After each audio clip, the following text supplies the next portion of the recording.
দুনিয়াতে এত কিছুর ব্যবসা থাকা সত্ত্বেও কেন আমি ডিম খিচুড়ির ব্যবসা শুরু করলাম? শুধু ডিম খিচুড়ি না, তাও আবার কোয়েল পাখির ডিম খিচুড়ি, এবং সাথে ছিল কয়েক প্রকারের ভর্তা আর 1 পিস লেবু।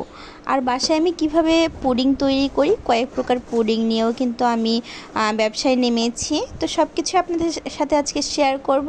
সো হ্যালো ফ্রেন্ড, আসসালামু আলাইকুম। কেমন আছেন সবাই? আই হোপ আপনারা সবাই ভালো আছেন।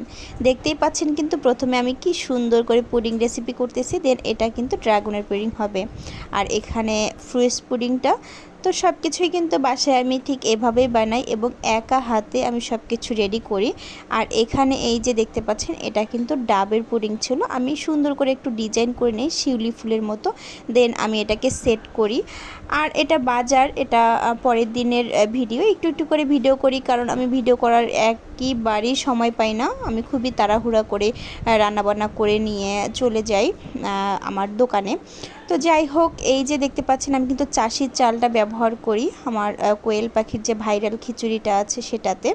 তো দেখতে পাচ্ছেন আমি চাষির চাল ব্যবহার করি। আর এখানে যে ভালো মানের 190 টাকার যেটা মুগ ডালের 1 কেজি, সেই চালটাও কিন্তু সেই ডালটাও কিন্তু আমি ব্যবহার করি।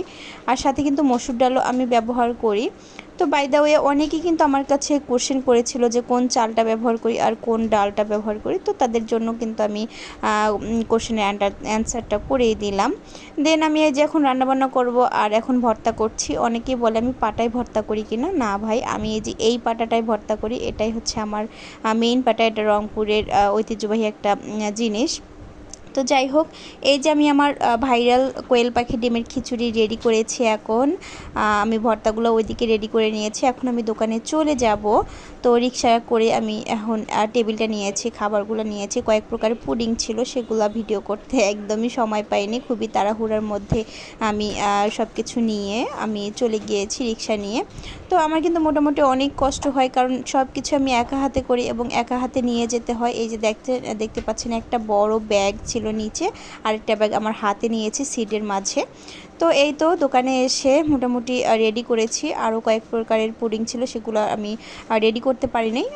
সেই দেখি কাস্টমার আমার জন্য ওয়েট করতেছে খিচুড়ি খাওয়ার জন্য। তো কাস্টমারকে খিচুড়ি দিলাম, দেন ছোটোখাটো একটা ভিডিও করে রাখলাম আমার দোকানের। আর আমার দোকানে কিন্তু মাঝে মধ্যে আমার ছেলেকে নিয়ে আসি। এই যে আমার ছেলে, ও কিন্তু একদম আমার লাভের 12টা বেজে দেয়, লাভের কিছুটা অংশ খেয়ে দেয়।